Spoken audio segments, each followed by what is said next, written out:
सुनाना चाहता हूँ, खासतौर से टीचर्स और बच्चों के लिए है कि हजरत निजामुद्दीन औलिया के पास जब उनका जमाना हाल चल रहा था तो एक साहब बहुत दूर से कोई आदमी आए, वो आगे उसके बारगाह में हाजिर हुए और बारगाह में हाजिर होने के बाद उन्होंने पूछा उनसे कि निजामुद्दीन औलिया के बैठे हुए थे, मगरिब का वक्त हुआ, मगरिब असर तक बहुत सामान उनके पास आया हुआ था, बहुत सामान था उनके पास। तो मगरिब के बाद जैसे मगरिब पूरी हुई, नमाज पढ़ के वो शख्स वापस आके बैठे तो वहां कुछ सामान नहीं था, सारा सामान जा चुका था। तो वो जो शख्स थे जो हजरत निजामुद्दीन औलिया दिल्ली के बारगाह में हाजिर थे, उन्होंने उनसे सवाल करा कि अभी तक ये सारा सामान था, ये कहाँ चला गया? तो हजरत निजामुद्दीन औलिया मुस्कुराए और वो ये कहते हैं कि ये खुदा का माल था, बंदों पे चला गया। अब करामात होती है, खुदा का माल था, बंदों पे चला गया।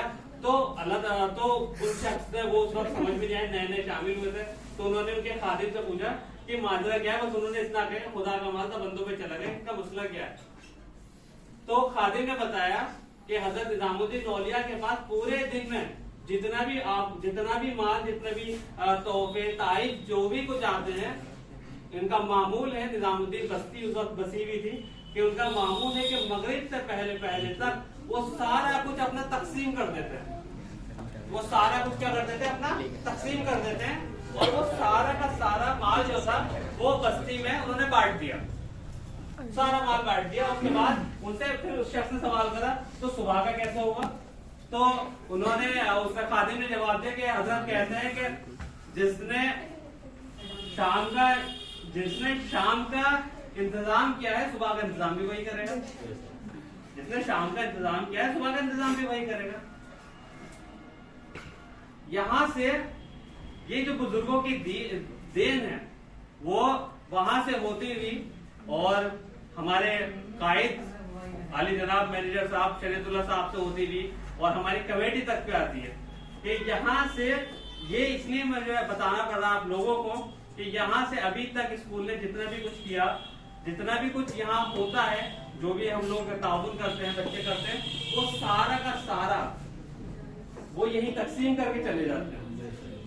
ये जो मैंने बात कही है वो इस वजह से कही है कि जो भी कुछ आता है, जो भी कुछ आप लोग इकट्ठा करता है, आपने मान लिया आपने प्रोग्राम को ऑर्गेनाइज करा और तो प्रोग्राम में जो भी आपने ताउन किया, टीचर्स ने या बच्चों ने जितना ताउन किया, तो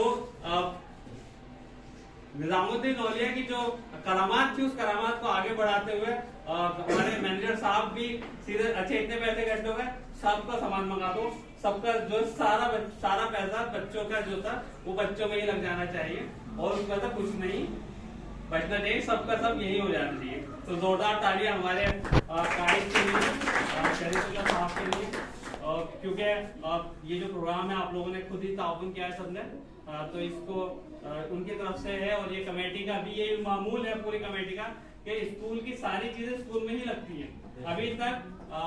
अभी तक मैंने बहुत स्कूल देखे हैं, कई स्कूल में टीचर्स भी रहा, कई स्कूल से मेरे कांटेक्ट भी है, लेकिन मैंने ऐसी मुखलिस और ऐसी साफ और शफाफ कमेटी किसी और स्कूल की नहीं देखी, आज तक नहीं देखी। मैं आज ही खुले जबान से आप सबके सामने ये नहीं देखी कि जिनके जो भी आता है एक ही जबान के तब आता है, अच्छा हो गया कर बांट दीजिए, हो गया काम निपटा दीजिए। कभी किसी ने नहीं कहा कि हमें जो है कमेटी को इतने पैसे जो है इतने पैसे बचा के दो या इतने पैसे और इकट्ठे करके दो, कुछ नहीं। अगर जो इकट्ठा होता है वो आप ही लोगों में सब में जो है सैलरी के तौर पे या स्कूल के जो अखराजात होते हैं, बहुत अखराजात होते हैं स्कूल के, तो बहुत खर्चे रहते हैं, वो सब का सब जो है वो यही तकसीम कर जाते हैं। तो ये मैंने जब निजामुद्दीन औलिया का वाकया जब मैं पढ़ रहा था, मैं कहीं पढ़ते ऐसे ही सडनली पढ़ा, तो वो पढ़ते पढ़ते मुझे जो है ना फिर मुझे अपनी कमेटी याद है। मैंने कहा हाँ हमारे यहाँ भी तो हमारे कायद जो है वो इसको बिल्कुल फॉलो करते हैं। आप लोगों ने जो ताउन किया था उसका ताउन का जो हिस्सा है लगभग सारा हिस्सा जो है आली जनाब ने जो है कहा कि बच्चों की ही उसमें लगा दीजिए, उसका जो भी कुछ कर सकते हैं आप लोग उसके लिए उन्होंने किया। अब दिल तो नहीं कर रहा, लेकिन क्योंकि विदाई का वक्त तो है और जब कोई शख्स घर से जाता तो उसका मतलब ये नहीं होता कि वो वापस नहीं आ सकता या वो मिलने नहीं आ सकता। तो ऐसा नहीं है। क्लास 8 के मेरे मुराद क्लास 8 से कि अब ये विदाई का वक्त है और तोहफे और तारीफ जो है बुजुर्गों की के शफकत हाथों से आप लोगों को मिलने हैं। और ये खाली तोहफे नहीं, जैसे मैंने आपको पहले बताया, तोहफे नहीं है, ये आपके बुजुर्गों की मोहब्बत है, आपकी कमेटी की मोहब्बत है, आपके टीचर्स की मोहब्बत है और आप लोगों की मोहब्बत है। अब मेरी गुजारिश है, सबसे पहले क्लास 8 के ही बच्चों से वो तैयार हो जाए। रोना धोना जो भी करना वो बाद में करना। अभी हंस के ही काम चला रहा था। मुझे पता है चेहरे दिख रहा है बच्चों के, जैसे जैसे वक्त करीब आ रहा है वैसे वैसे इनकी इमोशनल होते जा रहे हैं। मेरी गुजारिश है सबसे पहले निहाल से, डॉक्टर साहब के बेटे हैं और उम्मीद करते हैं कि इंशाल्लाह आगे चल के ये भी डॉक्टर बने और अपने माँ बाप का जो है नाम रोशन करें। इन्हें तोहफा देने के लिए मेरी गुजारिश है आलिफ भाई और आली जनाब